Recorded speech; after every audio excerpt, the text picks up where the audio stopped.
Hello there, ladies and gentlemen. This is Moltrap, and I'm bringing you what is hopefully, going to be a very, very cool game. This is from the CSL, and I just did those games from the Berkeley LAN, and they were interesting games, but they weren't terribly action-packed. They're a little bit short, so I decided, you know what? I'm going to do another game! Even though I actually didn't say it at the end. I was going to, but I kind of cut it off. Um, I am probably going to do some more CSL games this week, and I might actually be casting the MSL group selection ceremony. But other than that, I'm going to kind of swear off casting for the next couple weeks because I have my PhD program applications due pretty soon, and so probably going to be trying to focus on that because I have like a 10-page essay to write and 4 or 5 like 2-page papers to write, and so I've got a bunch of stuff to do, so I really have to try and focus on that.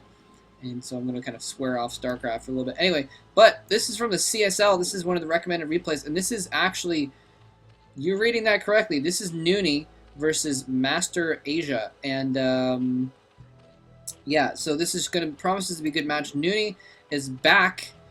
He's been playing in the CSL at Duke, and you know, it's really, really interesting. And actually, we see him, by the way, just going for a gateway build against against MasterAsia, who I don't know anything about him. I got to be completely honest, but he's I've been told he's one of the better players in the CSL, and so I'm really kind of curious to see how this goes. And sorry for a little glitch there. I had to pause and go check something real quick. Yes, so what I was checking is I was double checking that MasterAsia actually is representing Georgia Tech, Georgia Institute of Technology, and Nony is going to be doing a 2-gateway build against him. So very, very interesting to see him doing this. Anyway, for those of you that don't know, Nony, by the way, he was actually last year's in 08. He was the U.S. World Cyber Games champion. He actually went to Korea for a few months and trained on the Eastro team, and then basically quit StarCraft and came back to the United States. It looks, by the way, this is Ride of the Valkyries. I mentioned that this is not a sort of a normal map. And oh, it's just planting down the hatchery. It says, screw you, probe. I'm gonna put down a hatchery anyways. I'm not even gonna bother chasing you around in circles this time. So he's gonna get a second hatchery down there. And then he's already got his spawning pool out, so the Zerglings are going to be able to dispatch that probe, get it out of the way. Oh, there are the Zerglings already. Get that probe out of the way and clear out space for another hatchery. What he's probably going to do is run that probe all the way around and well, I guess he's not going to have to. This map was actually played in, I believe, this is an older map. Played in Pro League and such long ago, but I think it was actually also played in the World Cyber Games last year, because I remember Stork playing on this map against Jadong. Anyway, so MasterAsia has definitely scouted this out. He sees this 2-gateway build. He knows the Zealots are incoming. And Nony is actually just making a wall with the Zealots. I'm really surprised to see him not putting some pressure on. Well, never mind. I'm actually not, because he's got a lot of Zerglings out here. That early pool means that he's going to have plenty of Zerglings out. And, okay, it looks like he was, in fact, waiting for some extra Zealots to go, because he saw how many Zerglings were there with his probe. He knows he can't deal with that, so he's trying to move in here.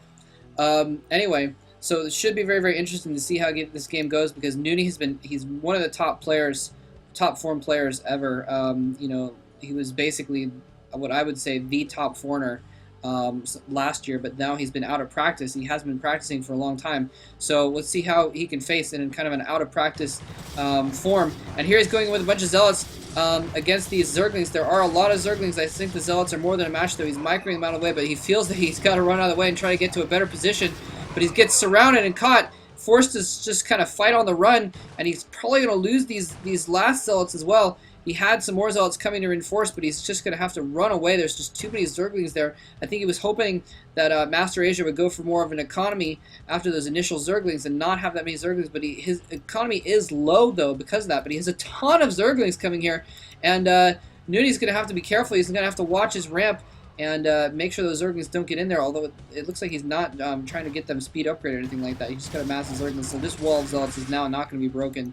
Oh, he could have finished off that one Zealot if he wanted to, I think. But anyway, he's going to have to fall back. He can't quite make it up that ramp. So now MasterAsia is probably going to just Now that he knows that there's that ramp blocked, he's not going to be able to get in there. He's going to be producing more drones, and we do see that he has, in fact, been producing more drones. Getting his expansion up and going here. And, well, actually, maybe he hasn't because he's not many drones over here. So, I mean, he's producing more drones now, but he's still very, very weak economy. He's got to get it going. Nony has a lot better economy in terms of, like, probe saturation, but he actually obviously doesn't have that expansion up. So, we're probably going to see him... Well, we'll see what he does, I guess, but he could... A lot of times in this sort of situation, we'll see players get a forge and then go for an expansion, but looks like he's actually going to go for a quick tech build instead, getting his robotics facility up already. We'll see if he goes for, well, we probably would have seen a Stargate already if we were going to see some kind of Sarah Reaver here. We could see a very, very old school build, just a simple Reaver build, and just try and get those Reavers out before any air units come out for the Zerg, which you know, is feasible. He's just still doesn't have his lair going up yet. Probably going to get that going here in a moment, but he's still producing drones. It looks like he's trying to get his front door secure against any kind of attacks here. He does have a den up. He's researching the hydraulic speed there in anticipation of a Stargate, which would normally be the follow-up. Normally, after getting caught and stuck in your base after a 2-gate build, you want to get a Stargate and scout what the other guy's doing and try and do some harassment, force him to build hydralisks with the Corsair. But it's not doing that at all. He's just going straight for Reavers. He's probably producing, yeah, the shuttle is almost produced, and the robotic support bay comes in, so he's going to be able to get a Reaver out as well. And I guess he's probably going to just move out with some Zealots and a shuttle and a Reaver, and just do a sort of an attack like that before he can get too much tech going, before MasterAsia can get too much tech going. So this is a really, really interesting game.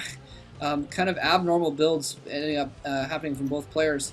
We've got Hydralisks out, so if he can position them right, he's got an Overlord over here in case of a drop. He is moving in to try and probe that front with his Zerglings. He's going to find that there is a ton of Zealots. He has been using those 2 gateways still. Not at full bore, but he's been using them this whole time, and he's got a nice, nice wall of Zealots there. Not a completely tight wall, but definitely enough of a wall that it's going to be really difficult to get Zerglings by. They'd have to squeeze through here or something like that. I don't think they can even squeeze out on the top there. So would not be effective. So he's just going to fall back to his base and be on defense there while he gets some tech up. And there's the expansion there. So he is going for the expansion off of just this one base and one Reaver. And he's moving out with that Reaver, just kind of going around the top here to make sure that these Overlords do not see that shuttle. And he's moving in with some Zealots as well. And we haven't seen any. There's no way you can have upgrades for these Zealots actually. So he's just got a bunch of Zealots.